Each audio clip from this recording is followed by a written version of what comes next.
Hola, en esta cápsula vamos a hablar del manejo renal del cloruro de sodio.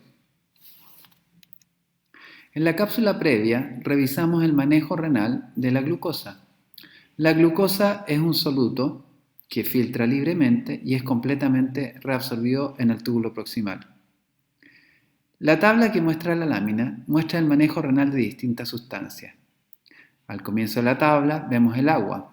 Mostramos que filtran 180 litros de agua al día y se reabsorben 178,5. Lo excretado en esta tabla es 1,5 litros y por lo tanto el porcentaje de reabsorción es 99,2%. La glucosa, que es la última fila de la tabla, tiene una carga filtrada de 800 milimoles diarios, una reabsorción prácticamente total. Hay solo trazas de glucosa en la orina. Entre medio se encuentran tres solutos que van a ser importantes y vamos a revisar en este curso de fisiología: el sodio, el bicarbonato y el cloruro. Estos tres solutos son los más abundantes del plasma. La concentración normal de sodio plasmático es 145, la de cloruro es cercana a 100 y el bicarbonato son 24 miliequivalentes por litro. La carga filtrada diaria de sodio es de 25.000 miliequivalentes. Se excretan 150 y por lo tanto se reabsorbe el 99,4% de la carga filtrada. En el caso del bicarbonato, en una persona que está en una dieta occidental con carnes de origen animal, se reabsorbe el 99,9% de los 4.500 milimoles que filtran en un día. Y para el cloruro, de los 18.000 milimoles filtrados, se reabsorbe el 99,2%. En este caso particular de esta cápsula vamos a hablar de dos solutos que son tremendamente importantes porque determinan la volemia, siendo los principales osmolitos del medio extracelular, el sodio y el cloruro. La cantidad de cloruro y de sodio en el medio extracelular son importantes ya que determinan la volemia. El sodio y el cloruro son los principales osmolitos y como el agua se mueve de acuerdo a los gradientes de fuerza osmótica, la cantidad de sodio y cloruro directamente determinan el tamaño de la volemia. Una manera de estudiar cómo se metaboliza en el organismo el sodio y el cloruro es definir el balance. El balance, para que cualquier sustancia que es un componente en el organismo, está definido por la resta entre los ingresos y los egresos. En un sujeto sano que no está en el periodo de crecimiento, es decir, es adulto, no es ni niño ni adolescente, el balance de sodio es igual a 0, es decir, la cantidad de sodio y de cloruro que se ingieren son iguales a la cantidad de sodio y de cloruro que se excretan diariamente. Por lo tanto, la cantidad total de cloruro y de sodio en el organismo no deben variar significativamente. La ingesta recomendada de cloruro de sodio, es decir, sal de mesa, en un día es de 5 gramos, 85,6 miliequivalentes. La absorción del sodio que uno ingiere es completa por la vía oral rápida.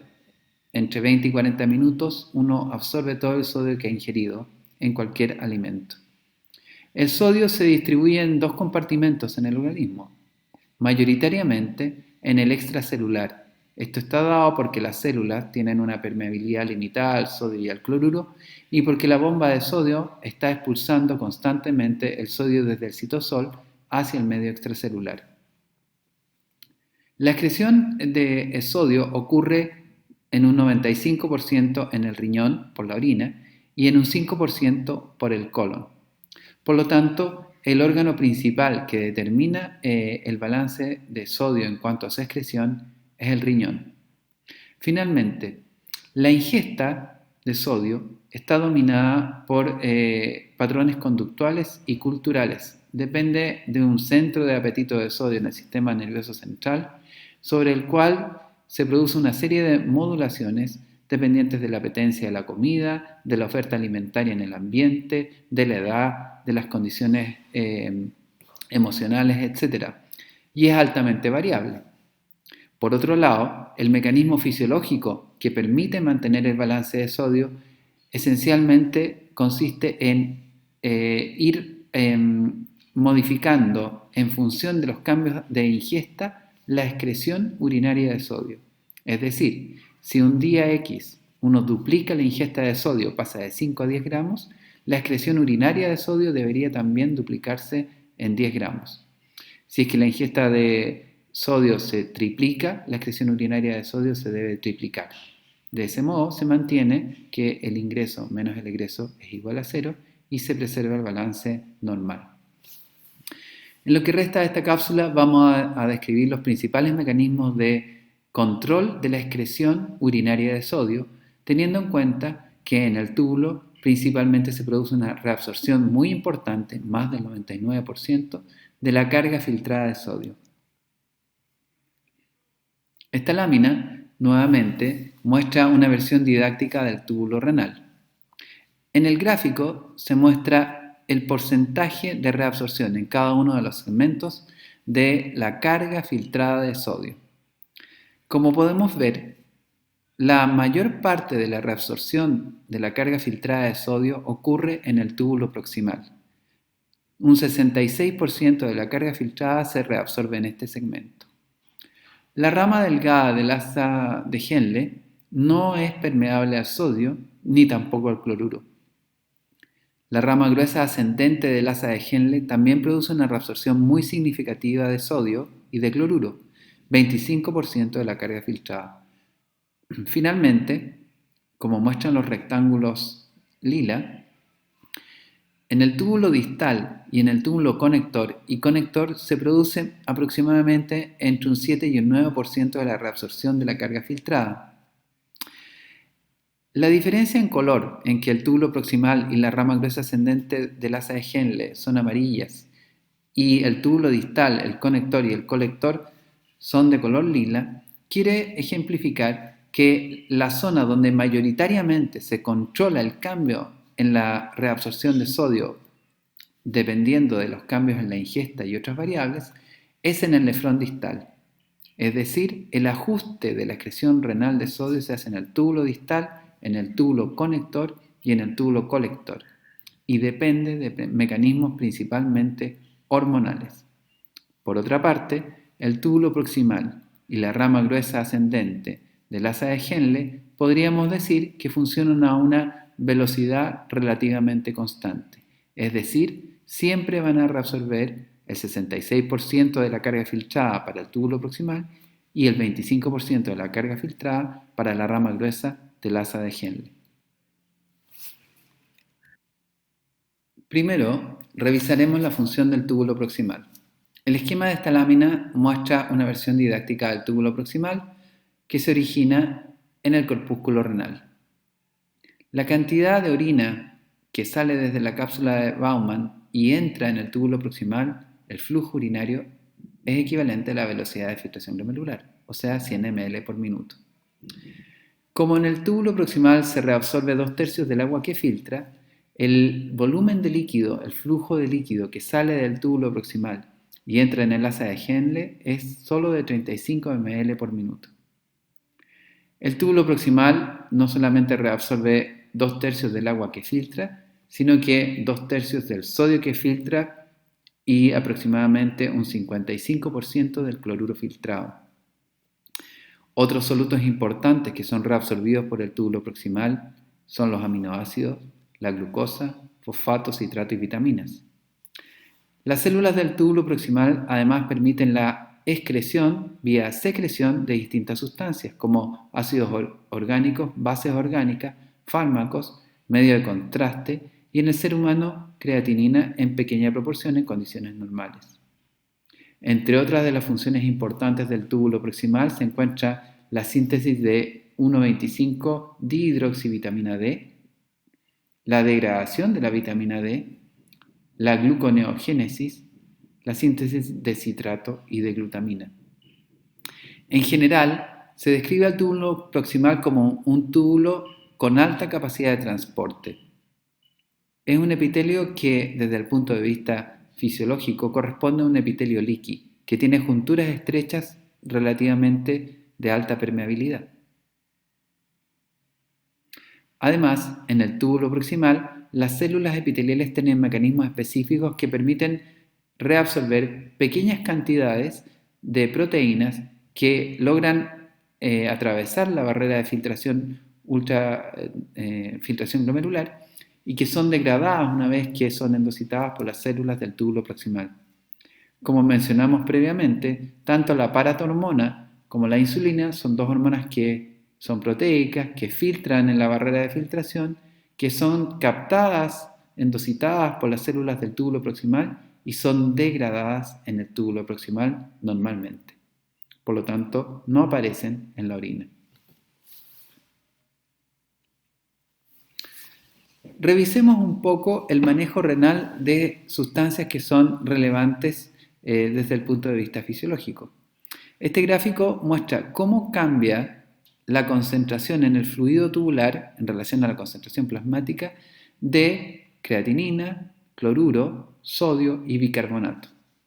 Como vimos antes, en el caso particular de la creatinina, se trata de una sustancia que filtra libremente y que tiene normalmente un transporte tubular cercano a cero.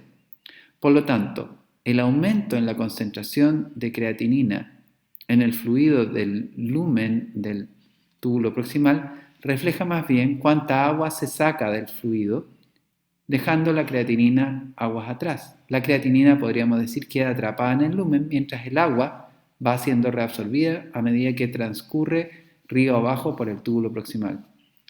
Como se reabsorbe 2/3 del agua filtrada, la concentración de creatinina, grosso modo, se triplica. La situación es diferente para el sodio, como lo muestra la línea roja. La concentración de sodio en el túbulo proximal se mantiene relativamente constante. Esto implica que la reabsorción de sodio es isoosmótica con la de agua. Podríamos decir coloquialmente que el sodio que está en el ultrafiltrado se reabsorbe en la misma proporción que el agua presente en el ultrafiltrado. Por lo tanto, la concentración de sodio en el fluido luminal no cambia, si bien se reabsorbe 2/3 del sodio que filtra. Para el caso del bicarbonato, que se muestra en la línea naranja, la reabsorción es casi completa. Un 80% del bicarbonato filtrado se reabsorbe en el túbulo proximal. Como vemos, por comparación con el sodio, la reabsorción del bicarbonato es mucho más eficiente.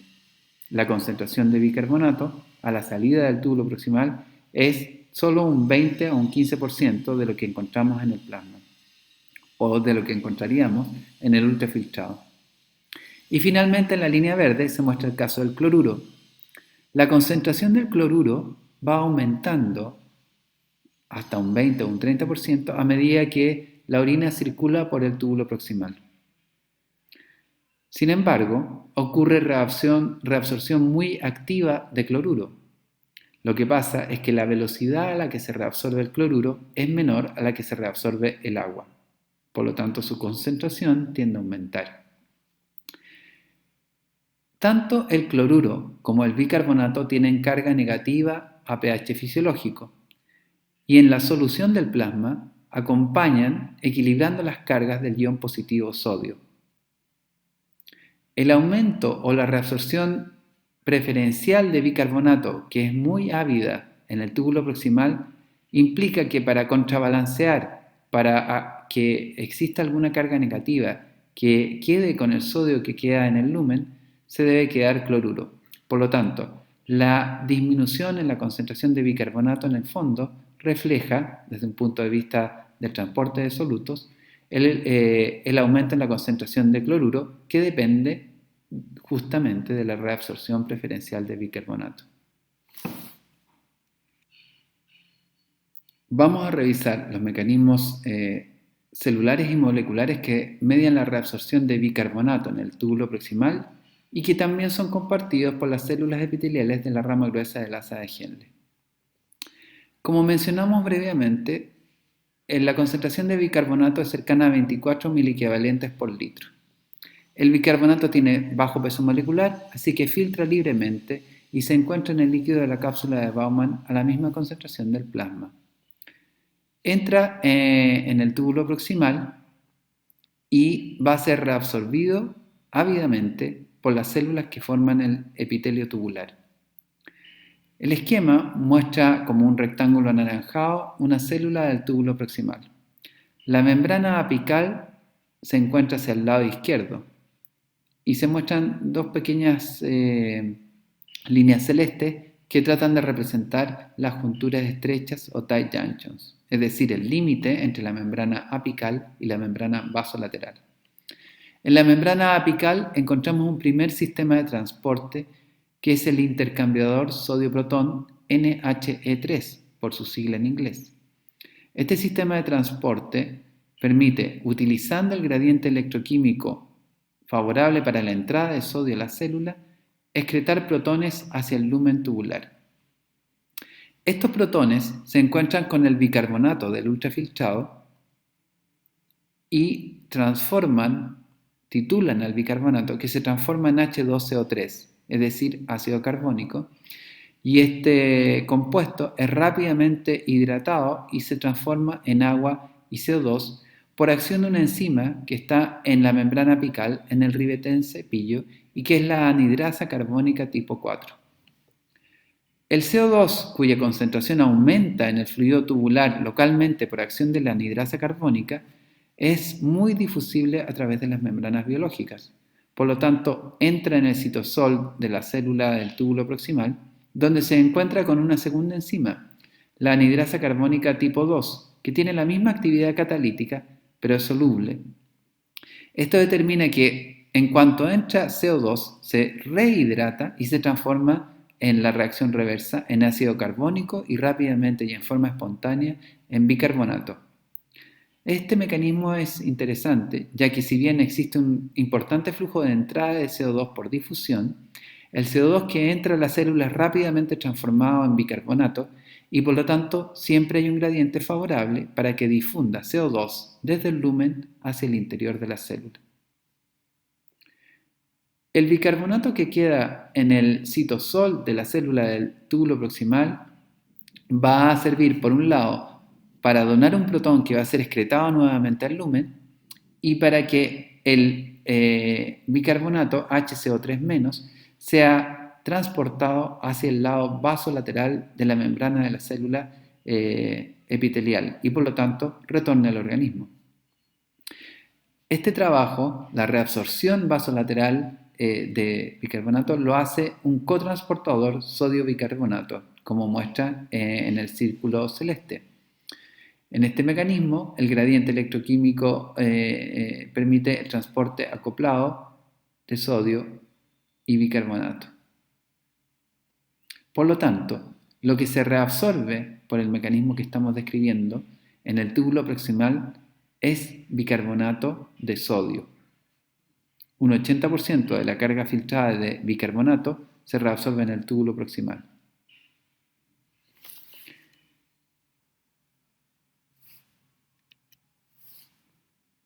Además de la reabsorción de sodio, por el mecanismo recién descrito, también ocurre reabsorción de sodio por diversas otras rutas en el túbulo proximal. En este esquema se muestra la reabsorción de sodio acoplada a glucosa vía SGLT, pero además dos nuevos mecanismos. La reabsorción de sodio con cualquier otro sustrato orgánico, podría ser una base, podría ser una vitamina, podría ser un aminoácido, o también con sustratos inorgánicos, por ejemplo, podría ser con sulfato o con fosfato. El transporte de estas sustancias hace que el sodio, que normalmente en el medio extracelular está acompañado por cloruro o por bicarbonato, sea reabsorbido y genere un gradiente electroquímico propicio para la reabsorción de cloruro.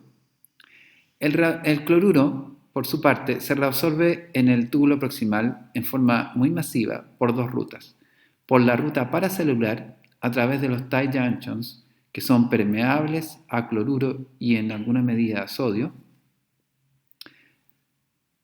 y por la ruta transcelular, por la existencia de un intercambiador base-cloruro, que se muestra en la membrana apical como un círculo morado, y que permite la entrada de cloruro al citosol. El cloruro que entra al citosol de la célula del túbulo proximal es transportado desde el citosol hacia el medio extracelular en la membrana vasolateral. Primero, por un mecanismo cotransportador llamado KCC o cotransportador cloruro bicarbonato, por un mecanismo intercambiador de cloruro que sale desde la célula al intersticio por bicarbonato que es captado desde el intersticio y entra el lumen al citosol celular, y por canales de cloruro que se encuentran en la membrana vasolateral.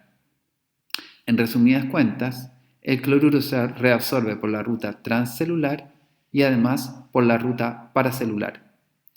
A pesar de que existen todas estas rutas, la reabsorción preferencial del bicarbonato hace que la concentración de cloruro en el lumen, al fin del túbulo proximal, sea mayor que la concentración en la cápsula de Baumann o en el plasma. A continuación del túbulo proximal se encuentra el asa de Henle. El asa de Henle se desciende desde la zona cortical hacia la médula y retorna donde se conecta con el túbulo distal. En esta microscopía de un corte histológico, esta es una microscopía electrónica de transmisión, podemos apreciar un corte en una zona más bien profunda de la médula renal.